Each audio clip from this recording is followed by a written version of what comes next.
ಹರಿ ಓಂ ನಮಸ್ತೆ. ನಾನು ದಯಾನಂದ್ ಸಕಲೇಶ್ಪುರ. ಧರ್ಮಸ್ಥಳ ಜನಜಾಗೃತಿ ಯಾತ್ರೆ ಧರ್ಮಸ್ಥಳದಿಂದ ಒಟ್ಟು 290 ಪುರಾತನ ದೇವಸ್ಥಾನಗಳು ಜೀರ್ಣೋದ್ಧಾರ ಆಗಿದೆ. ಆ ದೇವಸ್ಥಾನಗಳು ಒಂದು ಯಾತ್ರೆಯನ್ನು ನಾವು ಮಾಡ್ತಾ ಇದ್ದೀವಿ. ಈಗ ನಾವು ಹಾಸನ ಜಿಲ್ಲೆಯಲ್ಲಿರುವ ಶಂಕ ಅನ್ನೋ ಒಂದು ಗ್ರಾಮಕ್ಕೆ ಬಂದಿದ್ದೀವಿ. ಇಲ್ಲಿನ ಒಂದು ದೇವಸ್ಥಾನ, ನೀವು ನೋಡ್ತಾ ಇರೋ ದೇವಸ್ಥಾನ ಜೀರ್ಣೋದ್ಧಾರ ಆಗಿದೆ. ಬನ್ನಿ ಹೇಗಿದೆ ಅಂತ ನೋಡೋಣ. ಇಲ್ಲಿರುವ ದೇವರು ಚೆನ್ನಕೇಶವ ದೇವರು. ನಾವು ಗುಡಿಯ ಪ್ರಾರಂಭದಲ್ಲಿ ನೋಡ್ಬೋದು, ಒಂದು ಕಲ್ಲಿನ ಮಂಟಪ ಇದೆ, ಮುಖಮಂಟಪ. ತುಂಬ ಕಂಬಗಳಿದೆ ಈ ದೇವಸ್ಥಾನದಲ್ಲಿ, ಮುಖಮಂಟಪದಲ್ಲಿ. ನಮಗೆ ಪುರೋಹಿತರು ದಾರಿನಲ್ಲಿ ಸಿಕ್ಕಿದ್ರು, ಆದರೆ ಬಟ್ ಅವ್ರ ಹತ್ರ ಕೀ ಇಲ್ಲ. ಅವರು ಎಲ್ಲ ಹೋಗ್ತಾ ಇದ್ದವರು ನಮ್ಮನ್ನು ನೋಡಿ ನಮ್ಮ ಜೊತೆಗೆ ಬಂದರು. ಬನ್ನಿ ಅವ್ರನ್ನ ಕೂಡ ಮಾತಾಡ್ಸೋಣ. ಈ ದೇವಸ್ಥಾನದ ಅರ್ಚಕರು ನಮ್ಮ ಜೊತೆಗಿದ್ದಾರೆ. ಸರ್ ನಮಸ್ತೆ. ನಮಸ್ತೆ. ನಿಮ್ಮ ಹೆಸರು? ನನ್ನ ಹೆಸರು ನರಸಿಂಹ ಪ್ರಸಾದ್ ಅಂತ. ಎಷ್ಟು ವರ್ಷದಿಂದ ಪೂಜೆ ಮಾಡ್ಕೊಂಡಿದ್ದಾರೆ? ಅವರು ಕೃಷ್ಣ ಭಟ್ಟ ಅಂತ, ನಮ್ಮ ತಾತ ಅವರು ಶ್ರೀನಿವಾಸ ಭಟ್ಟ ಅಂತ, ನಮ್ಮ ಮುತ್ತಾತವರು ನರಸಿಂಹ ಭಟ್ಟ ಅಂತ. ಇನ್ನು ಹಿಂದಕ್ಕೆ ನಮ್ಮ ಪರಂಪರೆ ಇದೆ. ಇದು ಚೆನ್ನಕೇಶವ ಸ್ವಾಮಿ ದೇವಸ್ಥಾನ. ಸುಮಾರು ಇದು 1300 ವರ್ಷದ ಒಂದು ಇತಿಹಾಸ ಇದೆ.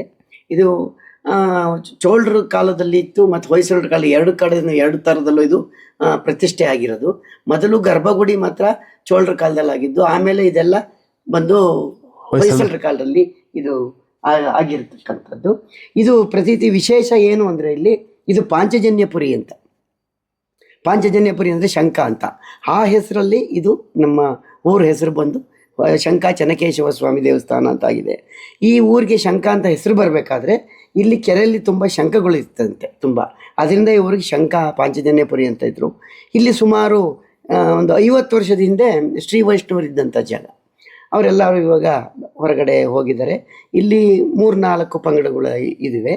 ಇದು ತುಂಬ ದೇವಸ್ಥಾನ ಹಳೆಯದಾಗಿ ತುಂಬ ಶಿಥಿಲಾವಸ್ಥೆಗೆ ಬಂದಿತ್ತು. ಆ ಸಮಯದಲ್ಲಿ ಇಲ್ಲಿ ದೇವಸ್ಥಾನದ ಒಂದು ಇದಕ್ಕೆ ನಾವು ಧರ್ಮಸ್ಥಳದ ನಮ್ಮ ವೀರೇಂದ್ರ ಹೆಗಡೆ ಅವರು ಮಾಡಿ ಈ ಥರ ಒಂದು ವ್ಯವಸ್ಥೆ ಮಾಡಿಕೊಡಿ, ಹಾಳಾಗಿದೆ, ಹಳೆಯ ದೇವಸ್ಥಾನ ಇದು ಅಂತ ಹೇಳಿ ಮಾಡಿದಾಗ ಇದಕ್ಕೆ ಮುಂದಾಳತ್ವವನ್ನು ಪ್ರಕಾಶ್ ಅಯ್ಯಂಗಾರ್ ಅಂತ ಬೆಂಗಳೂರಲ್ಲಿದ್ದಾರೆ. ಅವರು ಇದೇ ಊರಲ್ಲಿ ಹುಟ್ಟಿದವರು. ಹಾಗಾಗಿ ಅವ್ರನ್ನ ಸಹಯೋಗದಲ್ಲಿ ಅವರು ನಾವು ಕಂಬೈಂಡಾಗಿ ಈ ದೇವಸ್ಥಾನ ಪುನರ್ ಪ್ರತಿಷ್ಠಾಪನೆ ಮಾಡಿ ಈ ಎಲ್ಲ ಒಂದು ದೇವಸ್ಥಾನವನ್ನು ಮುಂದುವರ್ಸ್ಕೊಂಡು ಹೋಗ್ತಾ ಇದ್ದಾರೆ. ಇವಾಗಲೂ ನಮ್ಮಲ್ಲಿ 2-3 ವರ್ಷದ ಒಂದು ಇತಿಹಾಸ ಇದೆ. 2-3 ವರ್ಷ, ಒಂದು ವರ್ಷದಲ್ಲಿ 2-3 ಬಾರಿ ಇಲ್ಲಿ ವಿಶೇಷ ಕಾರ್ಯಕ್ರಮ ನಡ್ತಿದೆ. ಡೈಲಿ ನಿತ್ಯೋತ್ಸವ ನಡೆಯುತ್ತೆ, ಡೈಲಿ ಪೂಜೆ ನಡೀತಾ ಇದೆ. ನಾವು ಮಾಡ್ಕೊಂಡ್ಬರ್ತೀವಿ. ಇಲ್ಲಿ ಮುಖ್ಯ ವಿಶೇಷ ಅಂದರೆ ನೋಡಿ, ಅಲ್ಲಿ ಒಂದು ಬಾವಿ ಥರ ಇದೆ. ಇದು ಬೇಲೂರಿಗೆ ಸುರಂಗ ಮಾರ್ಗ. ಇದು ಬಾವಿ ಅಲ್ಲ, ಎಲ್ಲರೂ ಬಾವಿ ಅಂತ ಭಾವಿಸಿದ್ರು. ಅದು ತೆಗಿಲಾಗಿ ಸುರಂಗ ಮಾರ್ಗ ಇಲ್ಲಿಂದ ಬೇಲೂರಿಗಿದೆ. ಎಷ್ಟು ದೂರ ಆಗುತ್ತೆ ಇಲ್ಲಿಂದ ಬೇಲೂರು? ಇಲ್ಲಿಂದ ಬೇಲೂರು ಸುಮಾರು ಒಂದು 35-40 ಕಿಲೋಮೀಟರ್ ಆಗುತ್ತೆ. ಆಗಿನ ಕಾಲದಲ್ಲಿ ಇದು ಇರ್ತಕ್ಕಂಥ ಸುರಂಗ ಮಾರ್ಗ ಅಂತ ನಮಗೆ ವಿಶೇಷತೆ. ಒಳಗಡೆ ಅದ್ರ ಬಗ್ಗೆ ಒಂದು ಇದಿದೆ, ಏನು ಲಿಪಿ ಇದೆ, ಹಳೆಗನ್ನಡದಲ್ಲಿ. ಅದನ್ನ ನಾವು ಶ್ರೀರಂಗೇರಿ ಒಬ್ರು ಓದಿದ್ರು, ಅದನ್ನು ಓದಿಸಿದ್ವಿ. ಸೊ ಈ ತರ ನಡೀತಾ ಇದೆ. ಇದು ಒಂದು ಯಾಗಶಾಲೆ. ಇದು ಯಾಗಶಾಲೆ. ಬನ್ನಿ ಒಂದು ಪ್ರದಕ್ಷಿಣೆಯನ್ನು ಮಾಡ್ಕೊಂಡು ಬಂದ್ಬಿಡೋಣ. ಆಯ್ತು. ಮುಂಭಾಗದಲ್ಲಿದ್ದಂಗೆ ಸುತ್ತಲೂ ಇತ್ತು, ಗೋಡೆ ಏನು ಇರಲಿಲ್ಲ, ಇಲ್ಲೆಲ್ಲ ಕಾಂಪೌಂಡ್ ಎಲ್ಲ. ಇದು ನಾವು ಪ್ರಕಾಶ್ ಅಯ್ಯಂಗಾರನ್ನವರು ಈ ವಿಚಾರವನ್ನು ಇದನ್ನೆಲ್ಲ ತಗೊಂಡು ಇಲ್ಲಿವರೆಗೂ ಮುಂದುವರ್ಸ್ಕೊಂಬಂದಿದ್ದಾರೆ.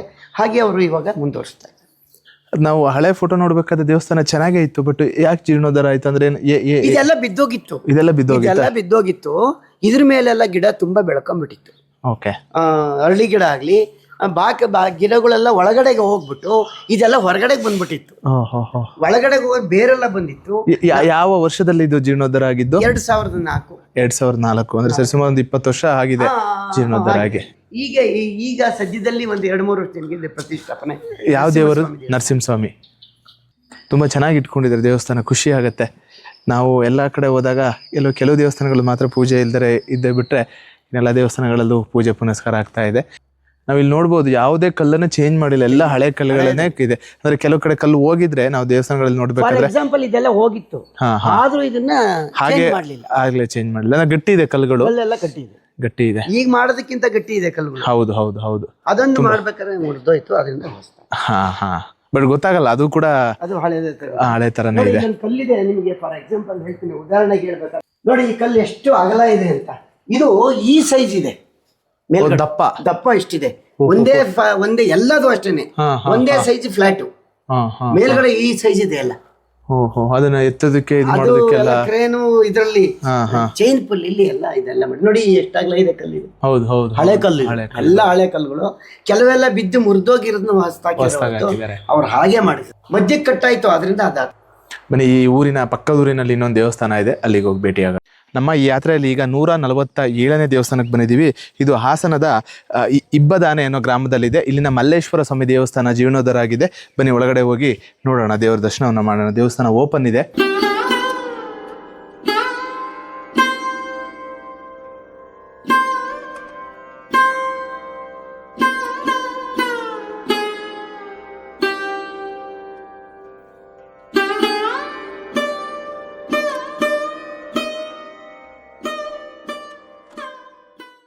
ನಾವೀಗ ದೇವಸ್ಥಾನದ ಹಳೆ ಫೋಟೋವನ್ನು ನೋಡ್ಬೋದು.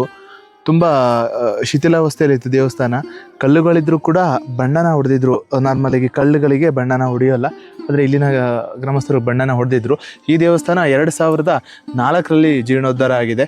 ಸರಿಸುಮಾರು 5 ಲಕ್ಷ ವೆಚ್ಚದಲ್ಲಿ ಆಗಿನ ಕಾಲಕ್ಕೆ ಕರ್ನಾಟಕ ಸರ್ಕಾರ ಹಾಗೂ ಗ್ರಾಮಸ್ಥರು ಮತ್ತು ಧರ್ಮಸ್ಥಳ ಸಂಸ್ಥೆ ಕಡೆಯಿಂದ ಈ ದೇವಸ್ಥಾನ ಜೀರ್ಣೋದ್ಧಾರ ಆಗಿದೆ. ನಾವೊಂದು ಪ್ರದಕ್ಷಿಣೆ ಹಾಕೋಣ ಅಂತ.